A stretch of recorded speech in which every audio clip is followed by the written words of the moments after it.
Hello and welcome to sdpn's 2023-2024 NBA season previews. Today it is all about the Minnesota Timberwolves, a team that was decimated by injuries last season, and no one really got to see their full potential because of it with this new nucleus. Can they bounce back, and will this core gel together? Let's try and dissect it all. But first, be sure to like and subscribe to our channel for more NBA content. The season is almost here, and we have tons of great NBA videos coming your way to get you prepped for what should be an awesome season. The hype was at an all-time high for the Timberwolves heading into last season. I am on wax on this very website telling people that I think they had the potential to win 50 games, but they didn't. They barely squeaked into the playoffs as an 8 seed, and despite putting up a valiant effort against the number 1 seed Nuggets, they lost in 5 games. But that was never a fair fight because they were hit with numerous injuries from the onset. To begin the season, there were reports that Karl-Anthony Towns was hospitalized with a serious infection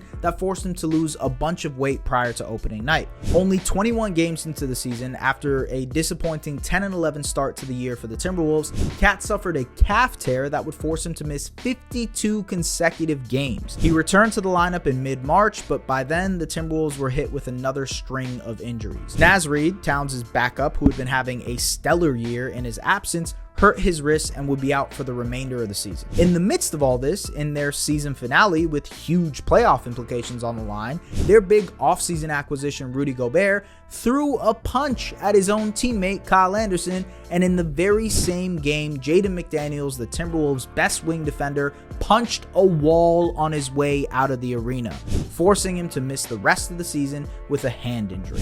Just a overall bizarre season for the Timberwolves that had bad vibes all around, and it never really allowed for them to gain any real momentum as a core.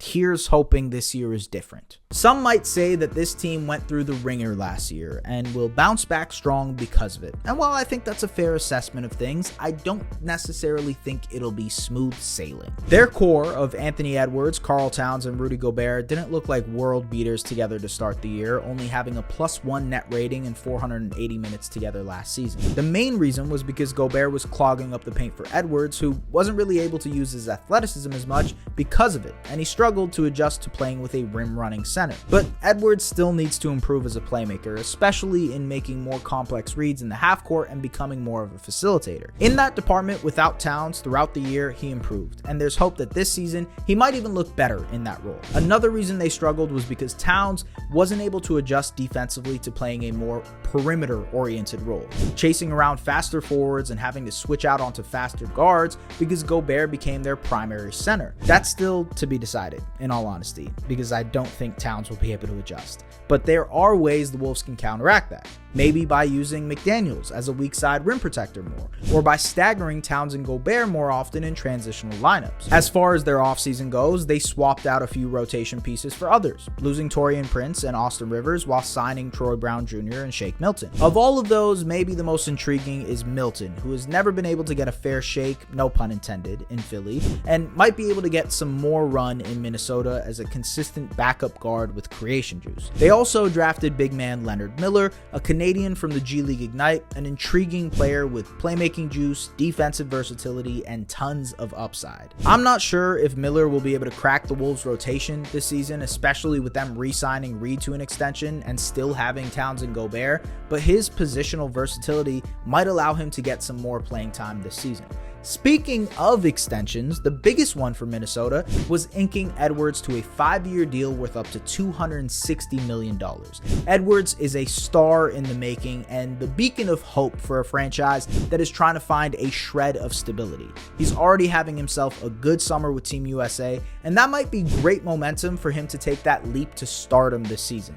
Ant is definitely the most intriguing player on the Timberwolves, and I can go on and on about his potential as a 3-level scorer, his defensive prowess, and sheer two-way ability, but I want to take time to highlight a player I'm personally intrigued by: Nickeil Alexander-Walker. The Canadian wing has had an inconsistent start to his career, and heading into year 5 might turn out to be a true rotation player for the Timberwolves. Minnesota is his third team in 4 seasons, and he's never been able to find a consistent role with any team until last year in the playoffs with the Timberwolves. With Minnesota running out of answers to stop Jamal Murray, it was Nickeil Alexander-Walker who was tasked with guarding the dynamic guard, and he did a tremendous job.